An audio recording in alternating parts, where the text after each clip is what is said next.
অনেক কাপল এই কমন অভিযোগটি প্রায় করে।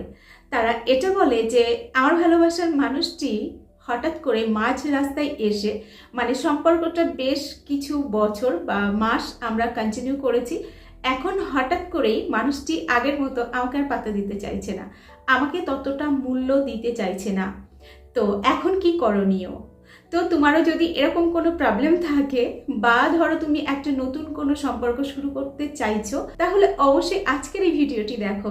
আমি এমন কিছু পয়েন্ট বলবো যেই পয়েন্টগুলি তুমি যদি একটু মাথায় রাখো এবং এই অনুযায়ী যদি চলো, তাহলে আমি কথা দিতে পারি তোমাকে কেউ কখনো পাত্তা দেবে না, এটা হতেই পারে না। আমি 100% গ্যারান্টি দিয়ে বলছি যে তোমাকে মূল্য দিতে বাধ্য হবে। তো চলো শুরু করি আজকের ভিডিও। আসলে একটা সম্পর্ক শুরু করার আগে নিজেকে না সেই সম্পর্ক মেনটেন করার জন্য প্রস্তুত করতে হয়। কিছু কিছু অভ্যাস আমার মধ্যে যদি না থাকে, তাহলে সেই অভ্যাসগুলি বা সেই রীতিগুলি আমাদের নিজেদের মধ্যে কিন্তু আনা প্রয়োজন। কিন্তু আমরা যখন কোনো একটা সম্পর্কে যাই, কাউকে ভালো লাগছে, সম্পর্কে চলে গেলাম, আমি আদৌ সম্পর্কটা কন্টিনিউ করার মতো জায়গাতে আছি কিনা, সম্পর্কটা লং টাইম মেনটেন করতে গেলে আমার মধ্যে কিছু ইমপ্রুভ আনতে হবে কিনা, এগুলো নিয়ে আমরা একদমই মাথা ঘামাই না। আর প্রবলেমটা হয় ঠিক এখান থেকেই।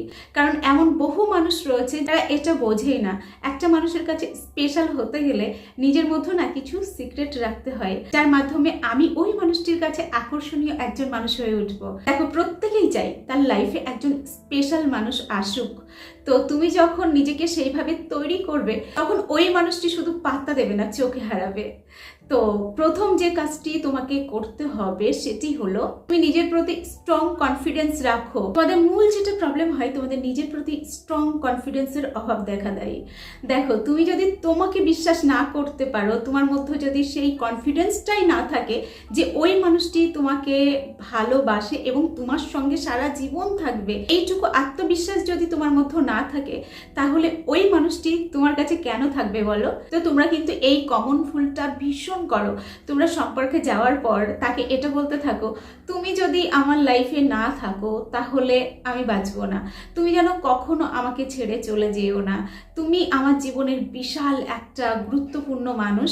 দেখো, গুরুত্বপূর্ণ মানুষ বলা এটা কিন্তু অন্যায় নয় বা এটা ভুল নয়, কিন্তু বারবার যখন তাকে আমি বলছি যে তুমি খুব গুরুত্বপূর্ণ একজন মানুষ আমার কাছে, তুমি খুব দামি এবং তোমাকে ছাড়া আমি বাঁচবো না, তো এই কথাগুলো যখন আমি নিজের মুখে বারবার বলছি, তাহলে কিন্তু এটাই প্রুভ হয় তুমি তোমার জীবনে খুব দামি একজন মানুষকে পেয়ে গেছো, সেই তুলনায় তোমার মূল্য ততটা নেই, তাই তাকে আটকে রাখার জন্য তোমাকে বারবার এই কথাগুলি বলতে হচ্ছে। এটা যখন তুমি করো, তখন কিন্তু তার মনের মধ্যে এটা আসে যে আমি তাহলে সত্যি সত্যি ওর থেকে অনেকটা বেটার, এবং আমি হয়তো চেষ্টা করলে এর থেকেও বেটার কাউকে পেতে পারতাম। তো এটাও কিন্তু তার মনের মধ্যে কখনো না কখনো চলে আসছেই। তো এই ভুলটি কখনো করো না। নিজেকে ছোট করে, নিজেকে ডাউন করে কখনো একটা মানুষকে বিশাল ওপরে তুলে ফেলো না। তুমি তোমার প্রতি বিশ্বাস রাখো, তুমি ইউনিক একজন মানুষ, তোমার মতো মানুষ কিন্তু আর দ্বিতীয় এই পৃথিবীতে নেই। তো তুমি যেমন তাকে পেয়ে ধন্য, তোমাকে পেয়েও সে ধন্য। তো এটা নিজেকে বিলিভ করাও এবং এই কথাগুলি বারবার বলা থেকে বিরত থাকো। এই কথাগুলি বারবার বলার কোনো মানেই হয় না, আর যত তুমি এই কথাগুলি বলবে ততই কিন্তু তুমি আত্মবিশ্বাস হারিয়ে ফেলবে। যেহেতু তুমি ধরে নিয়েছো ও খুব দামি একজন মানুষ, তোমার থেকে অনেক হাইফাই একজন মানুষ, তো ও যখন কোথাও হয়তো যাচ্ছে বা হয়তো তার কল বিজি রয়েছে, তোমাদের মাথার মধ্যে কিন্তু একটা সন্দেহ তৈরি হয়। বারবার তুমি তখন বলতে থাকো যে কার সঙ্গে কথা বলছিলে, আমাকে প্রুফ দাও, তুমি কি করছিলে এতক্ষণ অনলাইনে। তো এইগুলো বলার অর্থ কিন্তু তোমার নিজেরই কনফিডেন্সের অভাব। তো তার জন্যই কিন্তু মনে হচ্ছে ও আমার থেকে দূরে সরে চলে যেতে পারে। কিন্তু তুমি যদি প্রথম থেকে তোমার কনফিডেন্সটাকে স্ট্রং রাখতে পারো, তাহলে কখনোই নিজেকে ডাউন করে তার সঙ্গে কথা বলবে না। এবং তুমি যখন প্রবল আত্মবিশ্বাসী একজন মানুষের উঠবে, তখন না সে কোথায় গেল, কি করলো, এগুলো নিয়ে অত মাথা ঘামাবে না। তুমি তোমাকে তৈরি করতে ব্যস্ত থাকবে, নিজের কাজের প্রতি বেশি ফোকাস দেবে।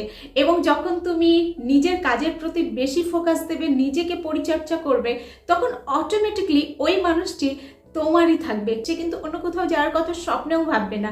কিন্তু যারা বারবার বলতে থাকে যে তুমি হয়তো আমাকে ছেড়ে চলে যাবে, তুমি হয়তো আমার থাকবে না, আমার মাথা ছুঁয়ে কথা দাও, তুমি সারা জীবন আমার সঙ্গে থাকবে, এই কথাগুলি বলা মানে তার নিজেরই মনের মধ্যে একটা ভয় কাজ করছে, একটা হারিয়ে ফেলার ভীতি তৈরি হয়েছে। আর এই প্রতিটি কথা কিন্তু নেগেটিভ কথা। আমি বারবার তোমাদেরকে বলি যে তুমি বিশ্বাস করো আর না করো, মানো আর না মানো, আমরা প্রত্যেকেই প্রতিটা সেকেন্ড, প্রতিটা মিনিট, প্রতিটা ঘন্টা অ্যাফার্মেশন করে যাই। কিন্তু তো তুমি যখন নেগেটিভ কথা ভাবছো তখন কিন্তু নেগেটিভটাই অ্যাফার্মেশন করছো।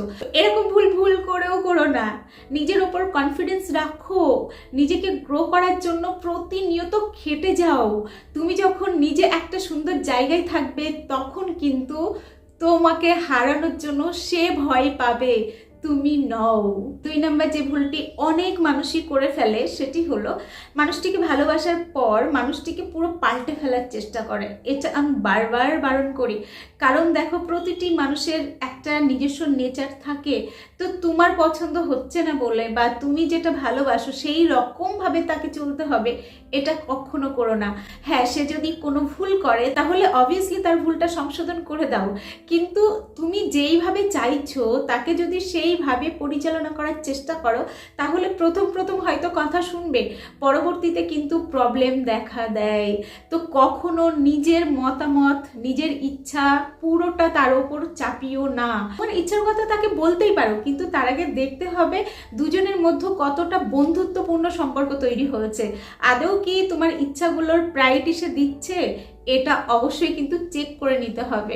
আর ভালোবাসার মধ্যেও কোনো কন্ডিশন রাখবে না। যে ভালোবাসার ওপর কন্ডিশন রাখে সে কিন্তু তার ভালোবাসার মানুষটির কাছ থেকে আনকন্ডিশন লাভ পায় না। তো এই ভুলটি কখনো করো না। 3 নম্বর যে কাজটি করবে, তার কাছ থেকে যতটুকু ভালোবাসা পাচ্ছ, যতটুকু সম্মান পাচ্ছ, যতটুকু শ্রদ্ধা সে তোমাকে করছে তার জন্য তার প্রতি কৃতজ্ঞ থাকো। কিন্তু অনেকেই অভিযোগ করে ফেলে, ছোট্ট বিষয় নিয়ে বারবার অভিযোগ করেই যাচ্ছে। তুমি যদি বারবার অভিযোগ করো তাহলে কিন্তু তুমি একজন নেগেটিভ মানুষে পরিণত হবে তার কাছে। তার মনের মধ্যে কিন্তু এটা আসবে তুমি পজিটিভ একজন মানুষ নও।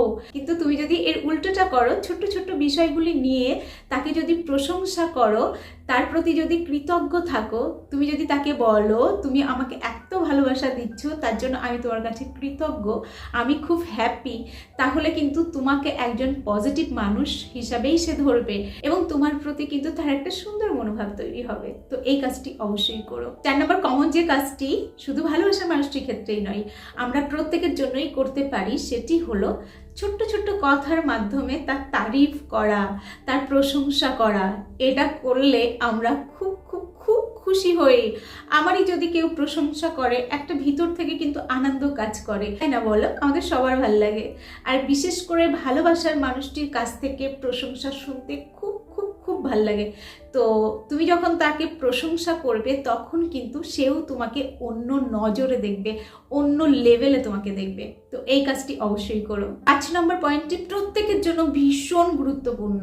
দেখো, আমরা তখনই কিন্তু একজন মানুষকে বিশেষভাবে পাত্তা দিই বা বিশেষভাবে পছন্দ করি যখন মানুষটি নিজেকে আকর্ষণীয় করে তোলে। আর এটি করতে গেলে তোমাকে হেলথের দিকে সব থেকে বেশি নজর দিতে হবে। যখন তুমি প্রতিদিন এক্সারসাইজ করবে, মেডিটেশন করবে, তুমি তোমার হেলথের প্রতি বিশেষ যত্ন নেবে, তখন কিন্তু তার প্রভাব তোমার উপর ফুটে উঠবে। তোমাকে দেখে বোঝা যাবে যে তুমি নিজেকে স্পেশালভাবে যত্ন করো, তোমার মধ্যে একটা পজিটিভ ভাইব থাকবে, মনটাও হাসি খুশিতে থাকবে। কারণ যখন আমরা ফিট থাকি তখন কিন্তু আমাদের সবকিছুই ভালো লাগে। দেখো, আমি কেমন দেখতে সেটা কিন্তু আমার হাতে নেই, ওটা ওপরওয়ালা তৈরি করে পাঠিয়েছে। কিন্তু আমরা চাইলে আমাদের বডিটা সুঠাম রাখতে পারি, আমরা সকালবেলা একটু এক্সারসাইজ করে নিজেকে কিন্তু টান রাখতে পারি, এটুকু কিন্তু করাই যায়, তাই না? তো অবশ্যই আজ থেকে এই কাজগুলি করো। তুমি যখন এই কাজগুলি করবে তখন তোমার ভালোবাসার মানুষটি তোমাকে স্পেশালভাবে পাত্তা দেবে, আমি গ্যারান্টি দিয়ে বলছি। তো চলো, আজকের ভিডিও এখানে শেষ করছি। এতক্ষণ আমি তোমাদের সঙ্গে ছিলাম, তোমাদের বন্ধু রুচিনা ব্যানার্জি। আবার তোমাদের সঙ্গে দেখা হচ্ছে নেক্সট ভিডিওতে। ততক্ষণ সকলে ভালো থেকো, সুস্থ থেকো।